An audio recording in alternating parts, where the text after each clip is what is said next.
All right, all right, all right. Y'all, we got a lot of great stuff to dive into. So let's get started.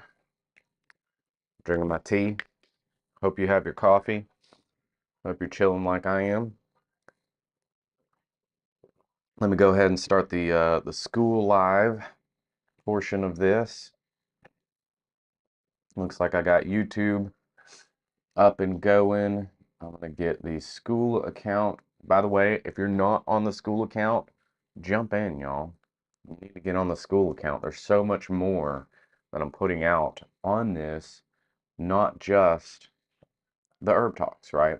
There's posting in there. You can talk to me in there. So much easier. Um, Super awesome. Go to the link, join up. It's free to join. You get my book for free. You get a course, a diet course for free. Um, and then there's all other sorts of things that are in there that I'm developing as time goes on.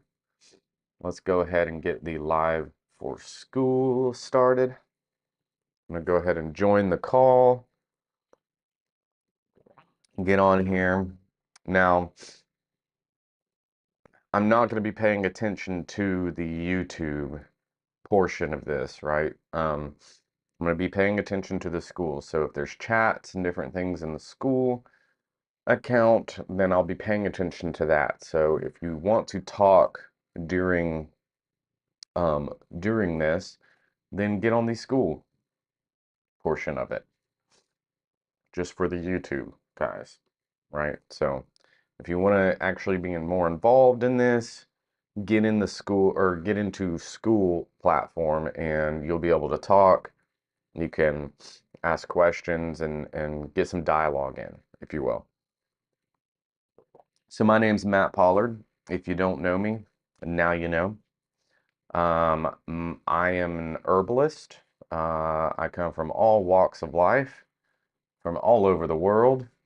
I have learned many different medicinal systems and modalities, healing modalities. I hate to talk about myself, but I have to in order to explain things. So, in who I am.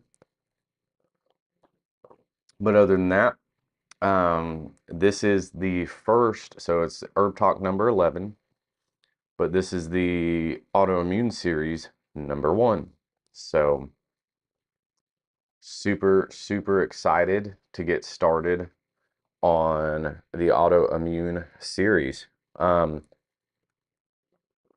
Y'all, if you are joining now, yep, I've got my phone. So, for those of you on YouTube, if you're watching this, if you get into the school platform, you will be able to get into a raffle or a giveaway, right? So let me reset my raffle here. I forgot to do it after last month. So every time you join Herb Talk into the school platform, you get entered into the raffle. So you have one entry tour every week, right? We do it every week. So every time you enter into the Herb Talk on the school platform, you get an entry and you have a chance to win a supplement, an herb, whatever we're giving away, and it has to do with what we are talking about that particular month. So for the next 39 weeks, we are talking about all about autoimmune disease and how to go into remission. And so every month we will be giving away something that has to do with autoimmune disease or something that has to do with or some sort of supplement or some sort of herb to help the immune system, right? To regulate the immune system.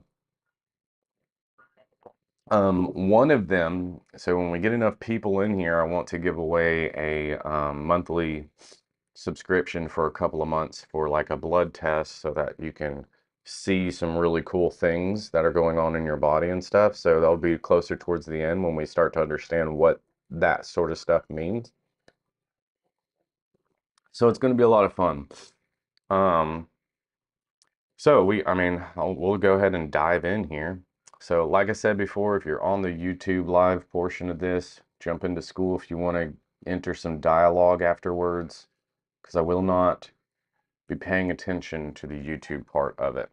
So this course is a comprehensive, deep integrated 9-month journey, right, through autoimmune disease. We're combining cutting edge science with God-given natural healing, right? That's the important part.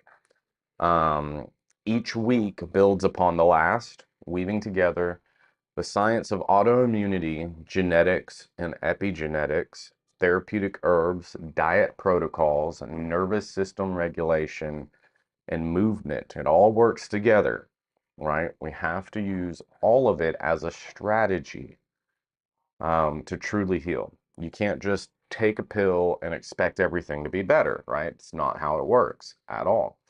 Um, so hopefully throughout these 39 weeks, you will not just, leave with some more information in your brain, but actually be empowered to heal yourself, right?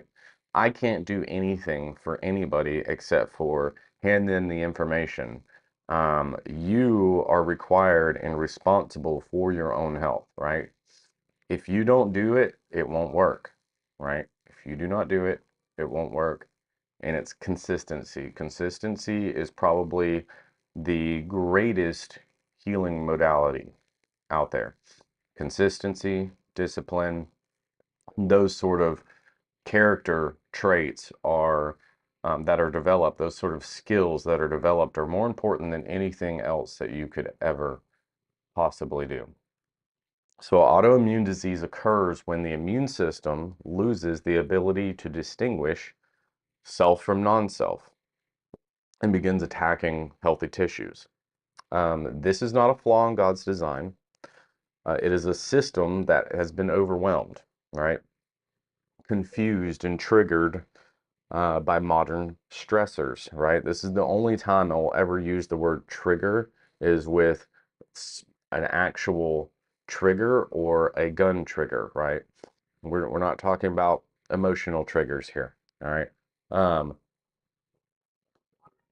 The immune system has two primary branches, and I just sent out probably about 15 minutes ago. I posted with a picture, and I'm not sure if you guys can get off of this to look at that, in any way, shape, or form, but you can look at that later if you want to, if you can't do it right now. But I posted a picture. It's a visual of the immune system and the two branches of the immune system and how they work. So you can look at that and follow along here, or you can just listen and observe. But so it has two branches, the innate immune system and the adaptive immune system. The innate immune system is the body's first line of defense. It responds quickly and non-specifically to threats, right? Cells like macrophages and neutrophils will attack anything that appears foreign or damaged. Um, this system is not require exposure, right? It reacts immediately to foreign invaders, right? The adaptive immune system, though, is slower, but far more precise, right? It learns from exposure and builds memory. This is where antibodies come in, right? It's specificity. Um, the adaptive immune system is responsible for recognizing particular pathogens and mounting a targeted response against them. So within the adaptive immune system, this is where we're going to focus on. Within the adaptive immune system, T cells and B cells play a central role, right? T cells have several functions. Some T cells directly destroy infected or abnormal cells. Others help to regulate immune system response by signaling the immune cells, right? So they're regulators. They also call them Tregs, right? For the regulating T cells, which are critical for maintaining balance. They help prevent the immune system from attacking the body's own tissues.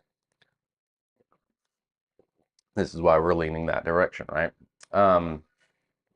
B cells are responsible for producing antibodies, right? When a B cell encounters a target, it differentiates into a plasma cell and begins producing antibodies specific for that target, right? So that's why it's slower, and that's why normally it requires 2 exposures. So you can eat something, you can come in contact with something, and nothing happens. All the while, your body is building an antibody to it, right? So that's the idea behind vaccines, right? Is to expose your body to it so that that first initial exposure, your body creates an antibody to it so that later on it's on top of it and can fight it, right? That's the idea behind vaccines. Whether it works or not, it's a whole other story, and a whole other series and herb talks, in which we later down the road, years from now, we might get to. But antibodies and proteins that bind to specific antigens, they act they act as markers, tagging cells or substances for destruction, right? Once something is tagged, other immune cells recognize it and eliminate it more efficiently. Under normal conditions, and that's a big statement, under normal conditions, the immune system is able to distinguish between self and non-self. This ability is called immune tolerance, right? Immune tolerance is what prevents the immune system from attacking the body's own tissues. It is maintained through several mechanisms, including the elimination of self-reactive immune cells during development and the action of regulatory T cells that suppress inappropriate immune responses, right? When immune tolerance breaks down, the immune system begins to misidentify the body's own tissues as threats. This leads to production of antibodies and the activation of immune cells against self tissues. So this process is what defines autoimmune disease, right? The the breakdown of immune tolerance is what basically defines autoimmune disease, right? And there's several major factors that contribute to the breakdown of immune tolerance. Um, and we've gone over a whole month of one of the major factors that I believe is causing this to happen. And the reason is because you'll hear a lot of these contributing factors, and you'll start to understand that parasites almost hit every single one of those contributing factors at some point, right? So that's why I believe it's one of the major contributing factors to um, autoimmune disease, triggering autoimmune disease, because remember, it has to have a trigger. Otherwise, it never develops. So damage to the gut lining, like what parasites will do, right? Damage to the gut lining can allow partially digested proteins and microbial components to enter the bloodstream, increasing immune activation. When you got a bunch of foreign things running through your blood, environmental toxins, it can alter immune signaling and increase inflammatory responses. Chronic infections, including viral, bacterial, and parasitic infections, can cause or continuously stimulate immune system and create confusion through mechanisms like molecular mimicry. Um, Foreign proteins resemble or when foreign proteins when they resemble human tissues, right? So molecular mimicry, I don't know if you remember, but we talked about how parasites can actually do that. They'll produce molecules like the immune system, um, and like molecular, it'll basically mimic your immune system's molecules to destabilize an area, or to stabilize an area where the immune system won't attack it, right? So it's pretty intelligent little beings, I would say, and that doesn't happen by accident. Um, so chronic psychological stress also plays a significant role. Elevated cortisol and sustained activation of stress response can dysregulate the immune system and reduce the function of regulatory T cells. This is super important. Just stress on your nervous system is so important to understand. Overstressing yourself. And I was just talking to, I don't remember who I was talking to. I was talking to somebody about this, about your gut basically being a second brain, and that it can function outside of your actual central nervous system, right? So it can function by itself. It doesn't need your brain. And it's connected by your vagus nerve, right? And your vagus nerve, the stimulation of your vagus nerve determines whether you're in parasympathetic or sympathetic nervous system. And so when your gut is not right and it's not producing different neurotransmitters and different things and signals, then your vagus nerve isn't stimulated correctly. I don't know if you guys can hear that rooster right outside the dang. For whatever reason, he likes to sit right outside and just go crazy. Anyways, he's super loud in my ear. So, but when that is stimulated, or not stimulated, it'll send you into sympathetic, into your sympathetic nervous system, right? So you'll be in flight or fight mode, which things chemically happen totally different when you're in that sort of mode, right? Your heart rate increases, your anxiety increases, your hyper awareness increases, your thought process is heightened, so quickened, right?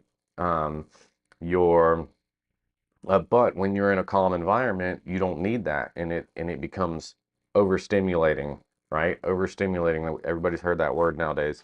Um, so this is, chronic stress is extremely important. We'll get to all of that down the road, but I did want to emphasize the importance of that, right? And we'll get into the vagus nerve and all that stuff later as well. I'm already jumping way ahead. So, but diet is another major contributing factor, right? So highly processed foods, refined sugars, inflammatory fats can promote systemic inflammation and alter gut microbiome balance. So further stressing the immune system.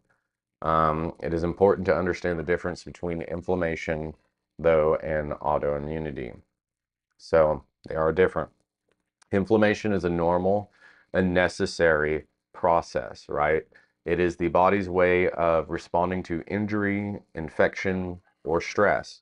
So acute inflammation helps eliminate threats and initiate healing, right? It sends the immune system to that area quickly and efficiently, right?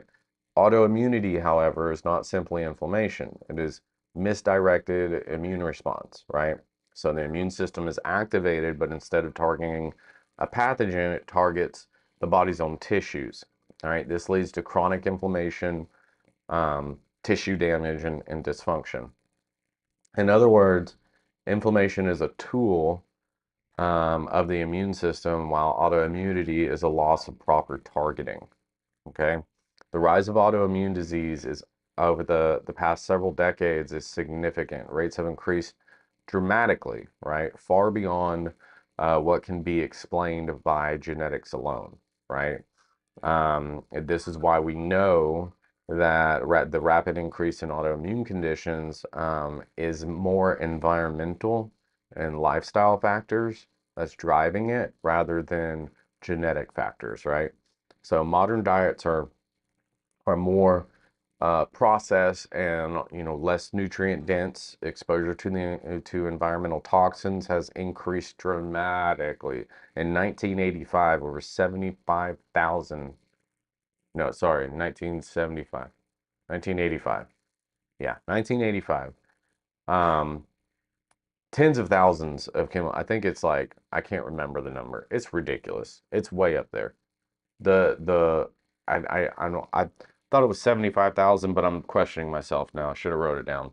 But that thousands and thousands of new chemicals were introduced into the environment um, in 1985, I believe it was.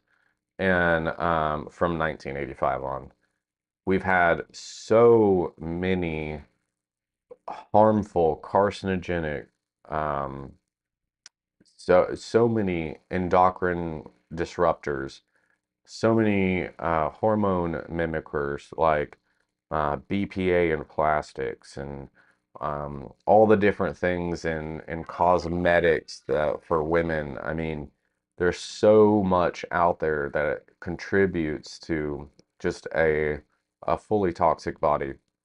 I tell people all the time that from the time that you rise up in the morning to getting ready and putting on taking a shower, getting dressed, and eating, you've experienced 15,000 different chemicals, right? It's astronomical, right? From the hundreds of chemicals that are in your water to the hundreds of chemicals and formaldehydes and off-gassing of your flooring and your walls and your paint and your um, the fabrics, the synthetic fabrics that have been bleached and washed and detergents and um, just everything. Your bed, your sheets, your pillow, not just that, not just the chemicals, but the bugs, the mites that live in your bed and feed on your skin and all. There's so much, right, that goes into all of this. And then if you have a pet, it's increased even more with, parasitic introductions and everything else. So it's important to understand these things. And everybody, whenever I talk to, people that don't want to hear this sort of stuff, they say, well, oh, well, everything causes cancer, so we might as well just not worry about it. I'm like, no, everything, yeah, that's the problem. Everything causes cancer. So you should do better, right?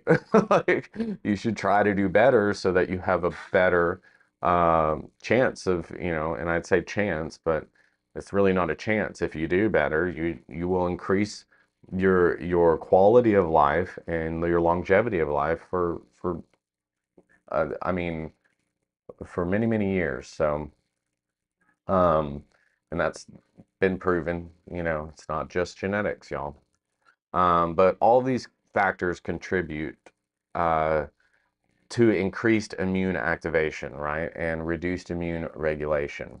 So as a result, the immune system is more frequently stimulated, right? Less precisely regulated and more prone to errors in identifying what is self and what is not. You got to imagine um, how confused your body must be with all of the toxic overload that you're giving it, and no help, and no help.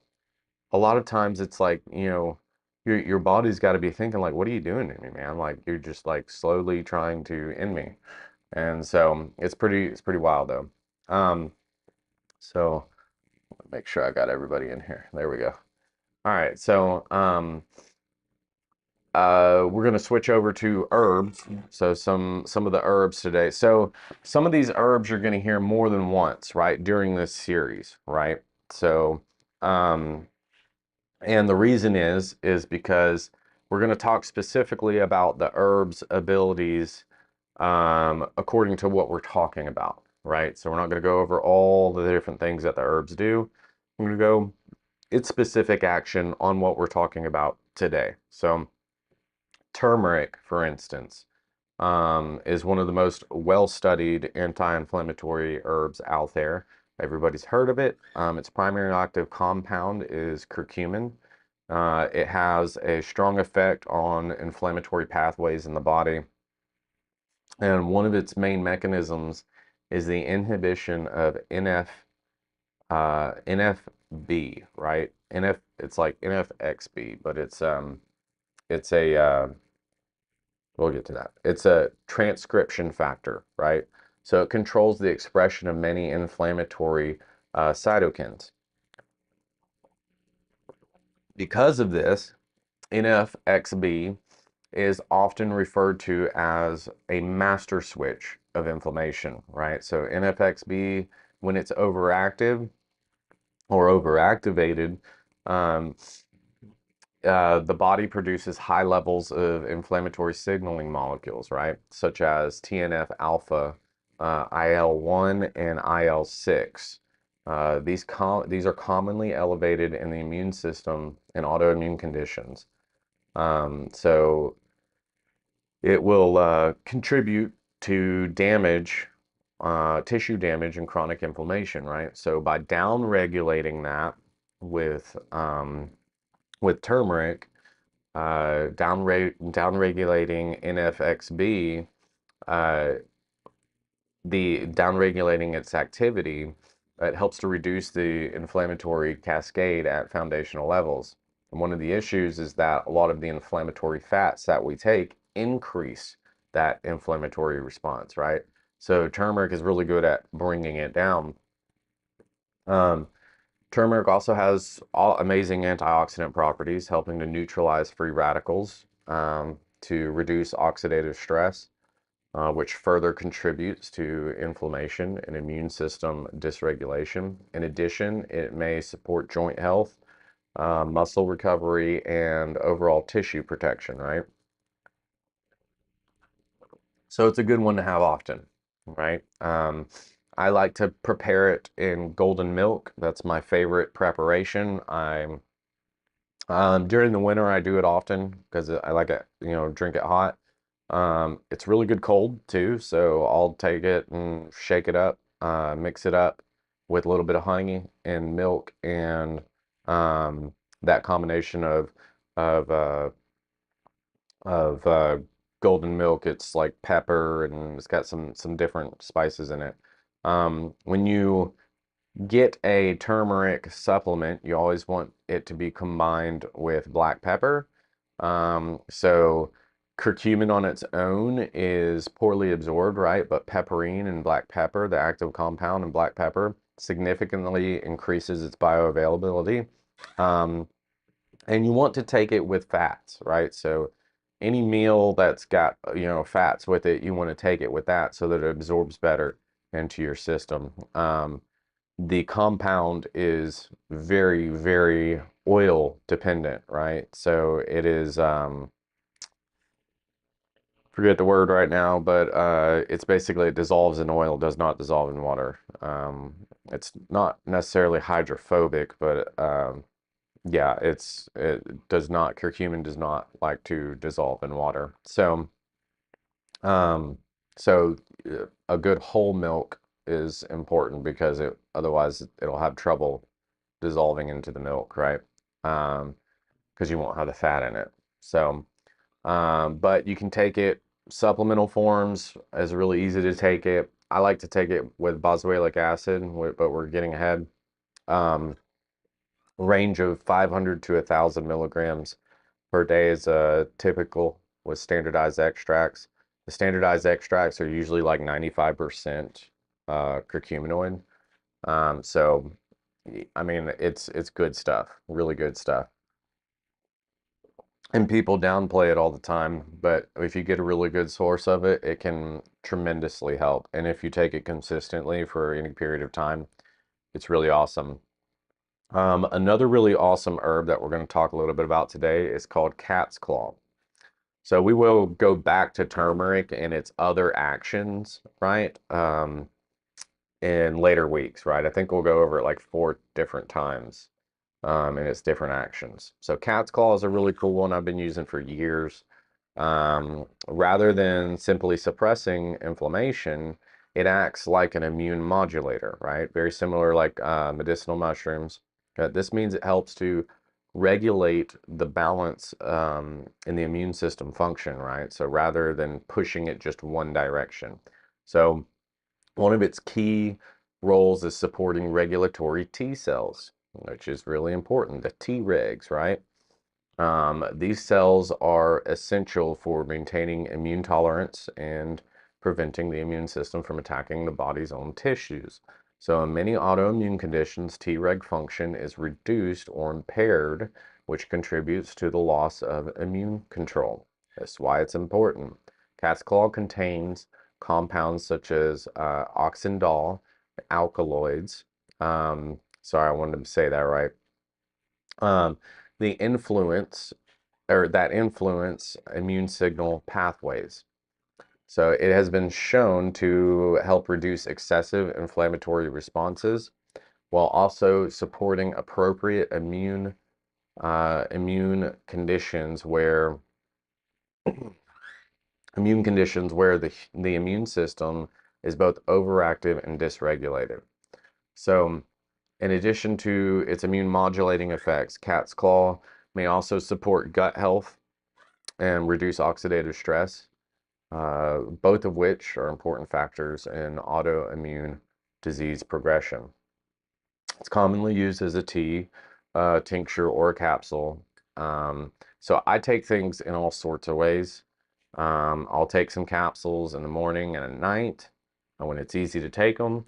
I will carry this to work with me and sip on tea all day. It's a half gallon. You're drinking a half gallon of tea that you prepared yourself every day. You're in really great condition. Um, we've got, different things like juicing. I don't know why it's in this fancy bottle, but it's what my wife gave me. She likes fancy things. Um, but this is anti-plague juice. I've been having throat sinus deal going on, so just to help keep that down, simmer it down, that's anti-plague juice. So we do, things in all sorts of ways, right? All sorts of different methods and ways to heal yourself. But consistency is key, right? Doing it, in every aspect of your life and not just take a pill, right? So this is a lifestyle change. That's what we're going for here with this whole series.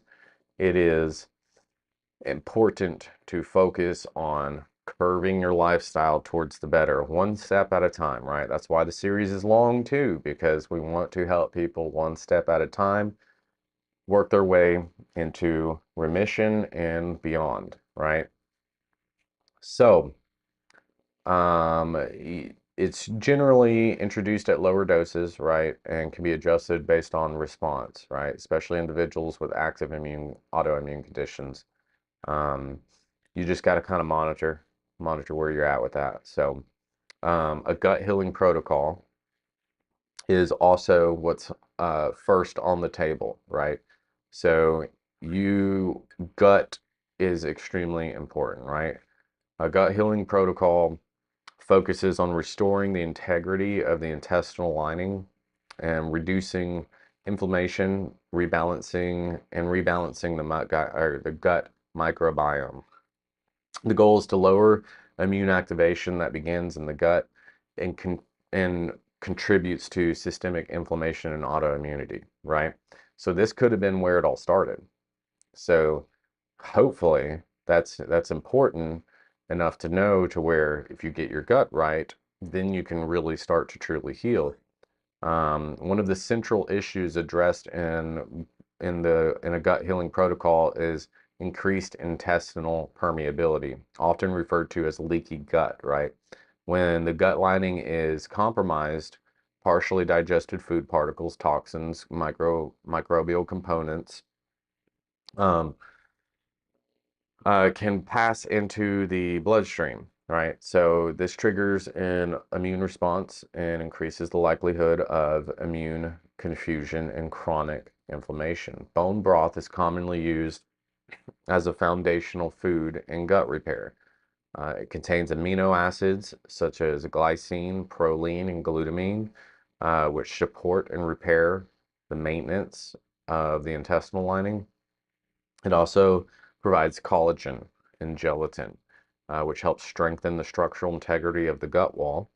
Regular intake of bone broth can support tissue repair and reduce inflammation in the digestive tract. Remember, regular intake, consistency.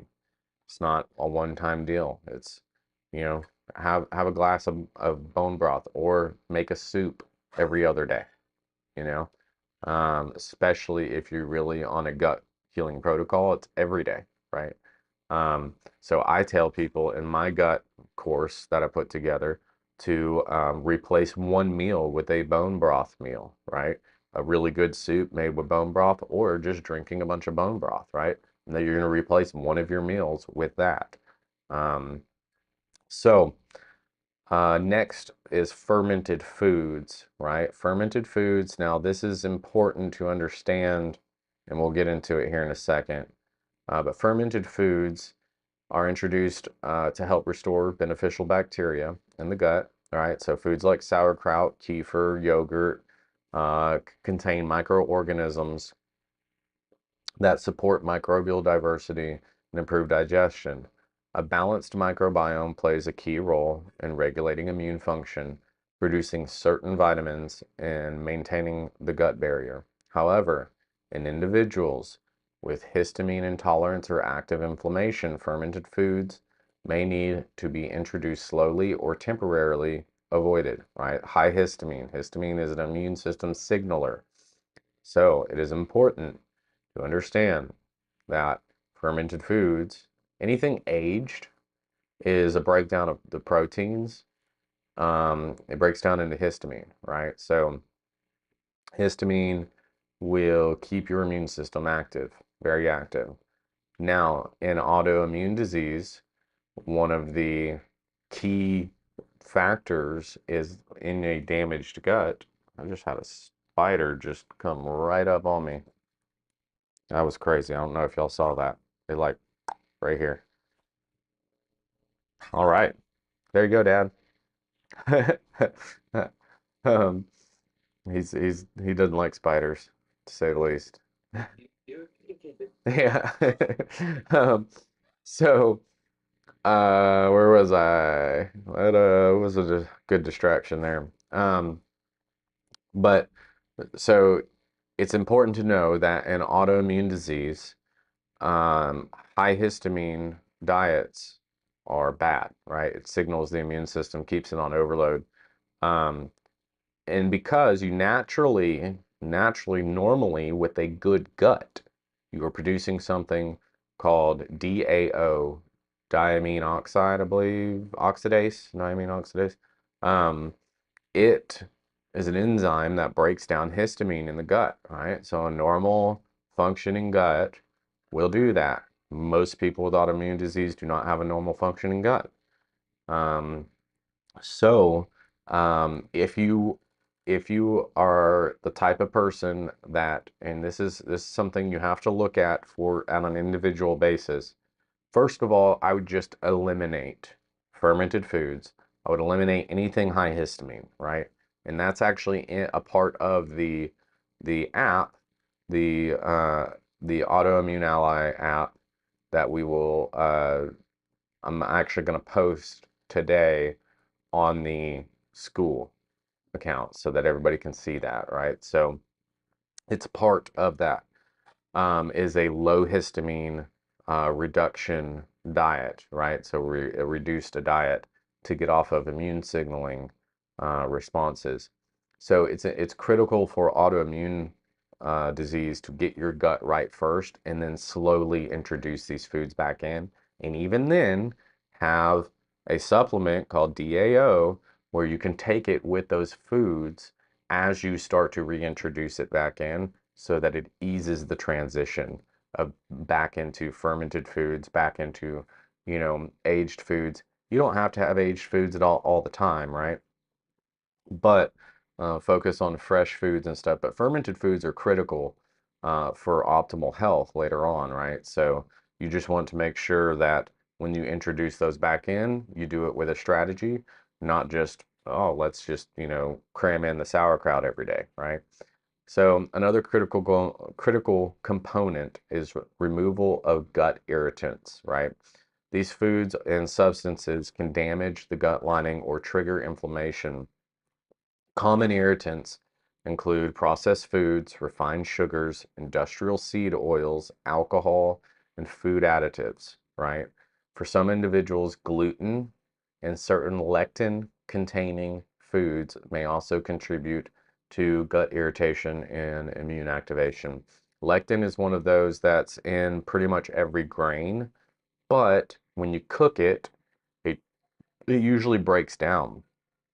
But there are high heat lectins in like tomatoes and the eggplants, you know, the nightshade family. There's some others out there too that have heat resistant lectins in it that can irritate the gut, right?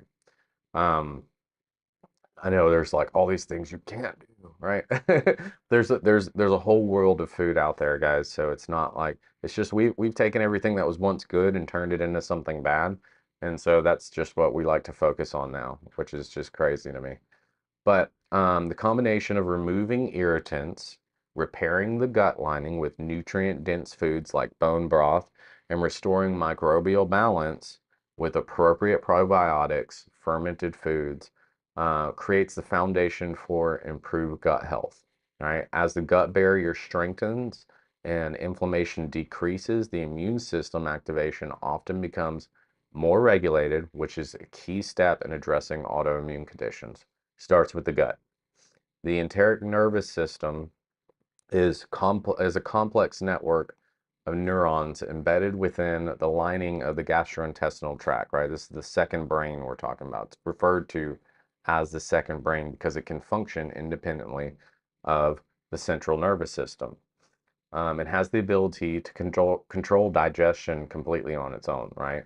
So this system continues, or sorry, this system contains uh, hundreds of millions of neurons, so comparable in number to those found in the spinal cord. So these neurons regulate essential digestive processes, including motility, enzyme secretion, blood flow, and communication with immune cells in the gut. The enteric nervous system is closely connected to the brain through the vagus nerve. This is what I was talking about before. This connection allows for a constant two-way communication between the gut and the brain. Signals from the brain can influence digestion, and signals from the gut can influence mood, cognition, and overall nervous system tone. Pretty wild. What you put into your body often becomes your thoughts. There's an old Upanishad out there that says the subtle energies of your mind become your food. It's very, very true. We're starting to scientifically realize that now. Everything's got to be scientifically proven now. It's crazy to me. Anyways, so a significant portion of neurotransmitters, including serotonin, are produced in the gut. This highlights the gut's role not only in digestion, but in emotional and neurological regulation. Depression, anxiety, those things start in the gut. When you get your gut right, normally depression completely goes away. Don't tell that to your therapist. They will fire you right on the spot. The enteric nervous system also plays a direct role in immune function. The majority of the body's immune cells are located in the gut, right? So associated with lymph tissue. Um, the enteric nervous system helps regulate how the immune system responds to what is present in the digestive tract, including food, bacteria, and potential pathogens. When the enteric nervous system is functioning properly, it helps maintain balance in digestion and immune signaling. However, chronic stress, poor diet, infections, and inflammation can disrupt this system completely. You're starting to see the pattern here of all the disrupting factors, you know, what stress, diet, all these things disrupts your gut, disrupts the signaling, disrupts everything, right? So if every portion of your body is disrupted, of course you're going to have crazy dysfunction in your body, right? So this disruption can alter gut motility, increase intestinal permeability, and contribute to immune system dysregulation. Because of this connection, dysfunction in gut can influence the brain, and dysfunction in the brain can influence the gut. This is why conditions involving chronic stress, anxiety, or trauma often have digestive symptoms, right? Or vice versa. Um, and why gut health is so closely tied to immune-related conditions, including autoimmunity. So supporting the enteric nervous system involves addressing both sides of this connection, improving gut health through diet, microbial balance, and regulating the nervous system through practices that reduce chronic stress and promote parasympathetic activity. So, have you ever been told gut health affects your autoimmune condition or just affects any condition like that at all? Have any of you ever been told about the connection of the gut before to all of that?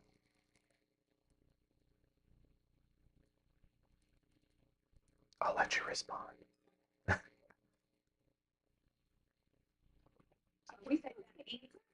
What's that? Go ahead, Jennifer.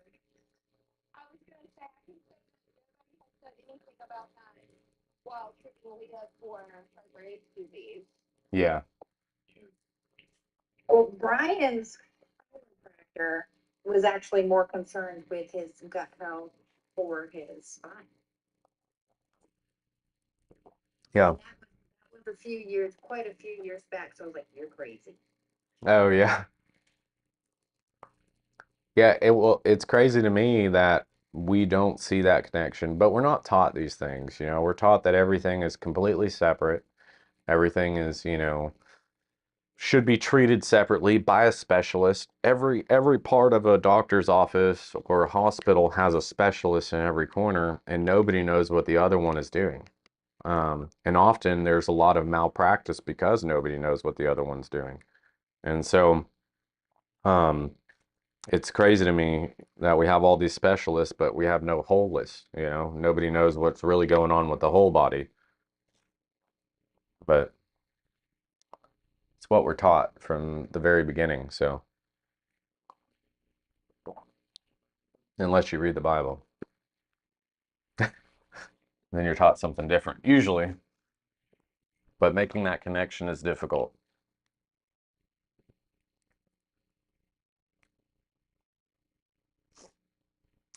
So, any more questions?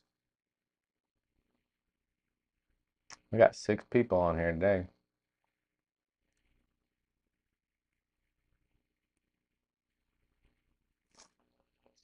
I don't really have a question, but I just want to say if our 14-year-old can make a difference in her diet and be as straight as she is, even when pushed with temptation, because she's around children all the time and adults that are drinking soda and eating candy, and she has the best willpower of anybody I know. I think that we can make changes as adults in our life because I'm just really inspired by how hard she works towards doing the right thing.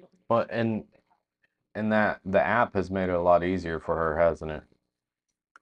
Yes, the app has helped her tremendously. If she doesn't know, she looks and she will ask questions, and it's been it's been helpful for her. So I'm producing 2 other apps. So as well. So I'm hoping within the next month or so, I'll have these apps on the store. So I'm working with Apple right now to there's something wrong with the Apple ID stuff, and so I'm trying to get that figured out. But Apple's really difficult to get it on there. I should probably go ahead and get it on the Android part because Android you can just throw anything on there. They don't question it.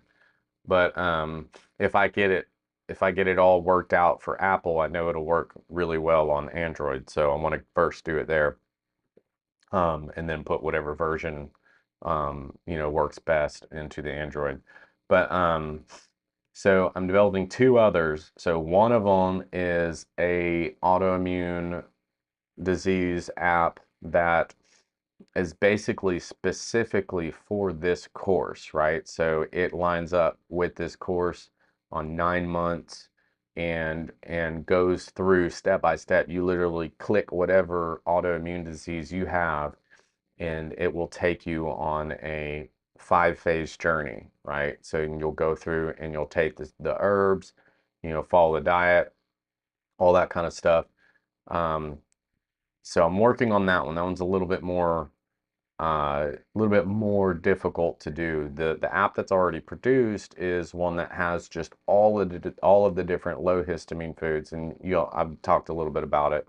Um, but so you'll have to come up with your out of the foods and stuff, what you want to eat and all that stuff like that. It's not as directed as the one that I'm creating. But then I'm creating an app called the Bible Diet. And the Bible diet is solely based on the Bible, fresh foods, fresh herbs, all those different things. But then, we'll also get into different ways of taking the herbs, different things they do. So it'll basically be and movement, movement for health, not necessarily for becoming a bodybuilder, but movement for health, right? So very simple movement strategies and stuff. So so the Bible diet will be for everybody, right? So and for autoimmune people that have gone into remission, right? So this is what you'll transfer over to, so that way you can keep track, and it's just a way to help people stay on track because everybody's, you know, having to develop the skills and the information. I mean, I've been doing this for 16 years now, and so not everybody has focused the time, energy, effort, and money that I have, and it's a lot, And so this basically is a culmination of the last 16 years of my life of doing health and working with different people and stuff, and so that I'm putting into an app. So makes it really easy.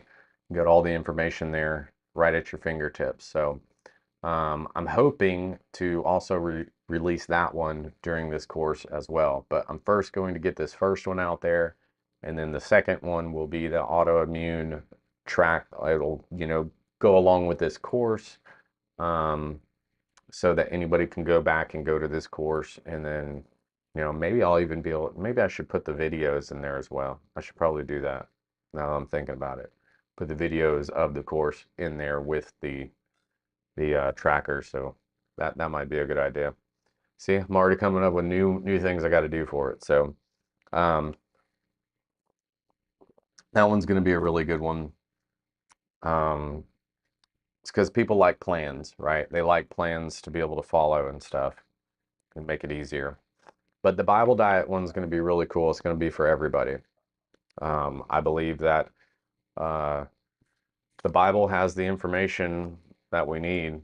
It's somebody or a lot of people, say the Bible stands for, it's an acronym that stands for basic instructions before leaving Earth, right? So if we follow, that, well, uh, I assume that our life will be much better. So a lot of the Bible is focused on fresh, prepared foods, um, long fermented breads with ancient grains, not with the hybridized, genetically modified, crazy wheat and stuff that we use today, which is that? Sorry, No, you're good. making sourdough bread, and I'm looking for a good flour to use. Yeah, acorn, the ancient, just look up ancient grains like um uh Like if I go to Google right now and look up ancient grains, it'll pop up a bunch of them. But the one of the most I'm looking right here, ancient grains. Okay, well maybe I guess now there's people that have businesses called Ancient Grains. So never mind, don't do that. So Inkhorn, Einkorn is the ancient wheat, basically. That's the one of the best ones, right? The gluten is not just outrageous in it. The protein structure isn't changed. It's the original grain. You can get um, the organic wheat berries of it, right? The inkhorn berries.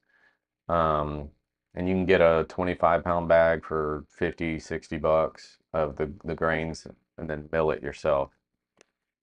Yeah, there's for 80 ounces is 36 on Amazon. Organic. Yeah, it's not horrible.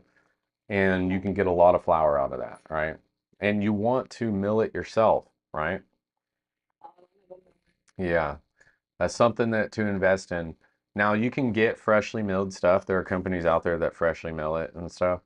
But freshness, it's all about freshness, right? It's preserved extremely well in the seed format.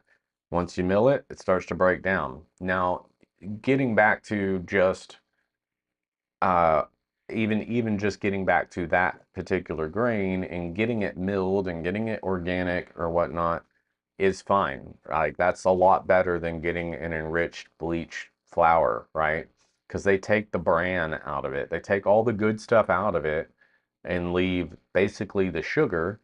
They bleach it and then they enrich it with poison, right? They throw folic acid, synthetic vitamins and stuff into it that are completely horrible for you. And it's in everything, right? Wheat is in everything. And then it's got glyphosate sprayed all over it right before harvest. So, it's beautiful. It's a perfect concoction for, killing yourself. It's nuts. And so, and people wonder why we're developing, really bad celiac and stuff like that, right? So, um, but yeah, just for those who are wondering, I put it in the chat, the inkhorn.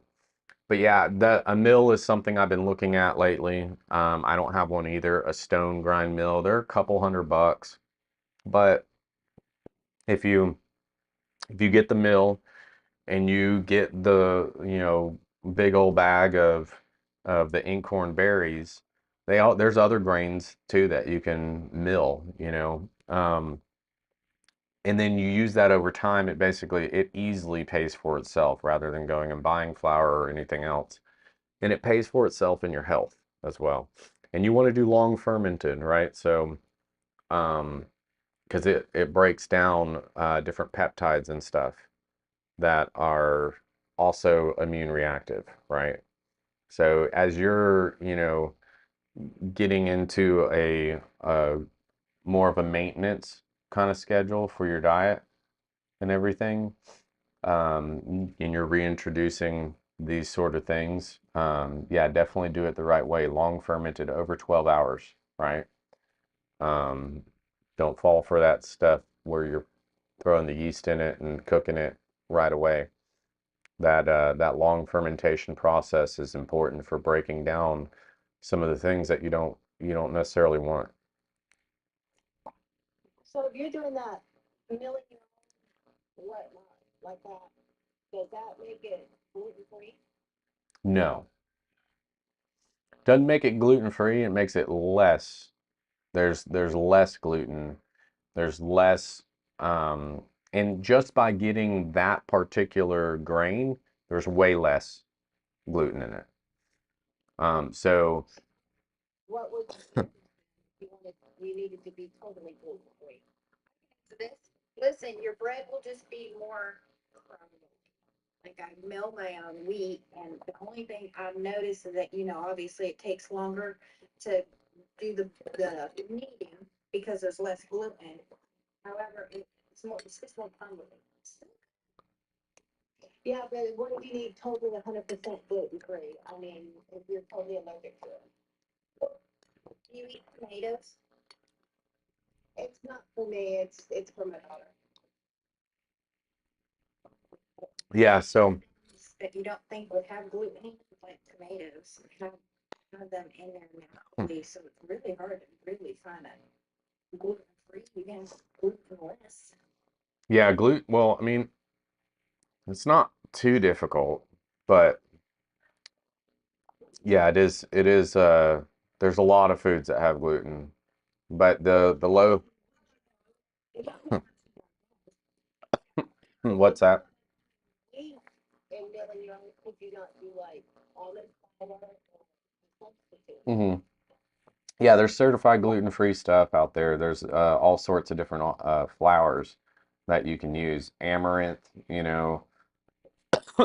almond, coconut, but she, See, stretchy bread that you like. It's going to be a little bit more dense, a little less gluten, but it's still good. yeah, Yeah. Tomatoes. I'm going to be planting tomato plants this year because I'm trying to actually get them more away from them because of the lectins in them, because yeah, the health issues. yeah. They have so they have the tomatoes are one of the ones that have the high heat resistant lectins. So even if you cook them, it stays in it. Yeah, they had the bad lectins, and I found out that that was actually one of the things that causes kidney stones in me. It's the Hmm. Yeah. Tomato, so we have put tomatoes in every type of food that we enjoy, and they are not good. They are part of the nightshade family, right? They are poison.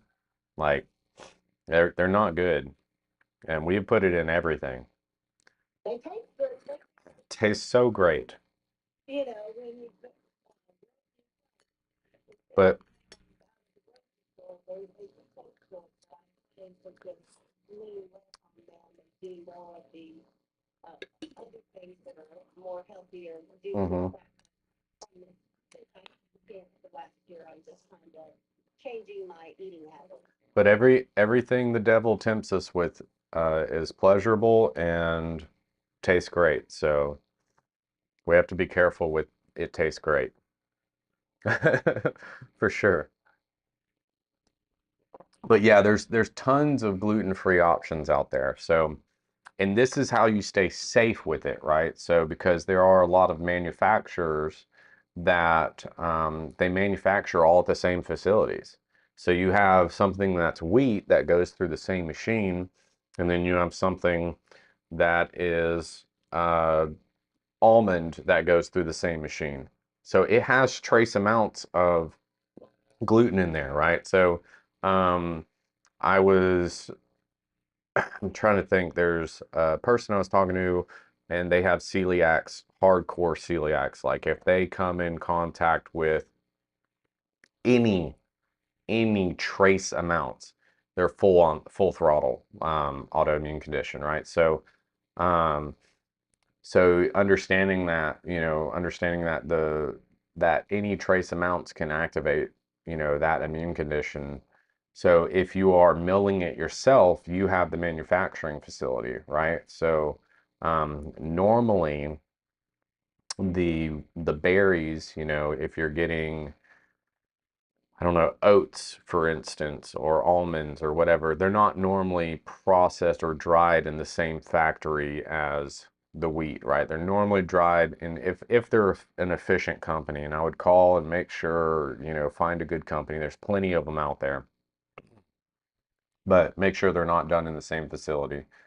Um, but you control part of that manufacturing process, right? So you can make sure that nothing else is going through your mill. And so it's much safer that way anyways. I get that. That means that it'd be a lot healthier. Hmm. Even if it's less trace, because it's healthier and better of a process than they may not upset your stomach. Yeah. Yeah, and people are like, well, it takes time and effort and work, and well, yeah, we used to have a whole culture around producing food, right? And it was part of our daily activity was actually preparing food, and it was a lot of times it was a family ordeal. And so we should probably um, turn a little bit, at least a little bit back towards that, right? We become so obsessed with convenience and stuff, but I think that producing these things are fun. And so in getting people around you involved in it, I think is a lot of fun as well. Yeah, it may take, an extra 30 minutes to do something, or it may take a little bit of extra thought to prep it for the next day, but it's so much better for you um, in the long run. And your gut will be happy, your immune system will be happy, your neurological system will be happy, but also your bank account will be happy if you prep these things properly. And your hospital bills will reduce tremendously. So it's a huge benefit. I like to say that I don't like health insurance, I like health assurance. So it's a completely different model that we're running off of. When you make your own bread, do you enjoy doing that? Yes, mentally. It hurts my hands. There's a lot of kneading. Yeah. I'm like halfway here. I have my hands in a way right now trying to make cheese. Oh, nice. Yep. See, she's making cheese. I wanted to do something nice for Easter and give the kids some homemade mozzarella. Oh, cool. I'll tell you what I did. I tried to save money yesterday, and I was like, I'm not gonna buy gloves, and that was a mistake. I didn't need to save that money. It was hot. Yeah. And you know the home milled wheat. When you get the wheat berries, you can really taste um, the I guess the berry. It's not as bland as you would buy normally, where you don't have to put a whole bunch of extra things because it's going to have a really great natural taste anyway. Yeah.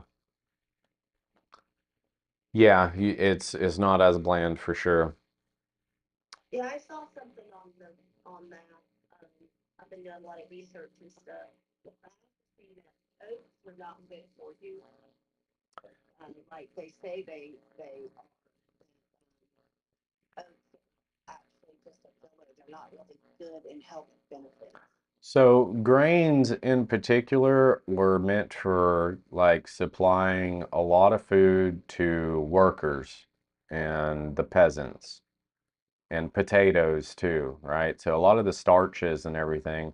But when you start to look at like indigenous cultures and what they feed on, and you start to recognize that, some of these things can be good. It's just if it's not like the only thing you eat, right? Um, and in the way that you prepare it, right? So like oats will increase your blood sugar pretty quickly. But normally it's when it's combined with sugar, combined with, other things that will increase it as well. Um, but uh, if it's done like in an instant format, right? So that instant format breaks down the fiber and the protein structures and stuff to where it heats up and becomes soft really quickly. And so those starches are readily available, and then it will be uptaken into your bloodstream or processed a lot quicker and spike your blood sugar. So you have to um, you have to kind of look at how it's being processed, how it's being prepared, and all that stuff. Preparation is key for any food. It really is. So basically, eating in moderation. Yeah. Well, so if you look at seasonal eating, so that's where, the Bible diet comes in as well. If you start to prepare things more seasonally, there's a reason that it is in the season, right? There's a reason that grains are ripened towards the end of fall, right? Or towards the end of summer. It's because they're meant to be lasted through the winter. There's a reason why squash is, ready to harvest in October, right? Well, it depends on where you're at, but um and I guess when you plant it. But there's a reason why it lasts through the winter. There's a reason why for all of those things, right? So it's important to understand that. And you can go outside of those bounds, but it's like when you're eating a whole bunch of watermelon in winter, first of all, you're trying to figure out where it came from, right? Um, why was it shipped from South America? Um, and why like the energy expenditure just to get a watermelon here in winter is just a nuts. But then you have to figure out uh, what's happening when I'm eating all this sugar, right, in the middle of winter. And you just have to look at it and weigh it out and see if it's even, worth doing. But eating seasonally is extremely important. You want to be really, really hydrated in the summer, eat watermelon, right? It's one of the best foods in the summertime. So fatten up for the winter to for the cold weather. Well, yeah, fats. Yeah, fat. Yeah, fats are really great for slow burning calories, right? When you're out working a lot in the summertime, you need a little bit more glucose in your blood when you're doing high cardio stuff. The wintertime when you're huddled up, slow burning fats, right? I mean, and slow burning fats are always great to have, but that way you have a constant steady energy. But when you're doing cardio, you have to have more glucose readily available because you'll drop all that glucose out of your blood super quick. That's why like marathon runners and stuff, they have those little glucose packets that they carry, put in their mouth because they'll drop all of that blood sugar. I have other methods of slowly, introducing glucose into my blood for long runs and long. So we've got a 20-mile hike coming up in not next week, but the week after. And so like doing chia seeds is really awesome because it'll slowly hydrate you the whole time, but also release good nutrients and stuff into your system and glucose.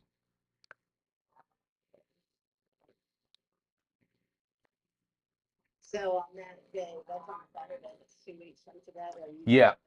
So yeah, that's one thing I was going to talk about. I forgot about. I'm going to try to do it while we're on the hike. So um, if it doesn't work, uh, we will get back to it. I don't know. I'm still trying to figure it out. So I'll announce it probably next week. What I figure out. I'm going to try to do it as we're hiking. So it'll be really interesting. The only problem with doing it when we're hiking at Oak Mountain out there, I'm not sure of signal. So if it works, it works. If it doesn't, we'll I'll figure out another time to do it and get it out there. But or we'll just push it off a week or whatnot. But I don't want to push it off a week because we got a lot to go through. So I'll figure it out. I'll figure out what we're gonna do with that. So, and I'll let y'all know.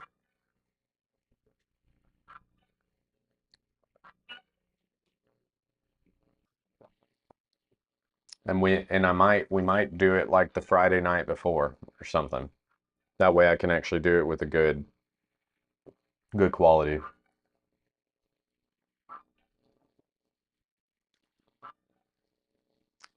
So just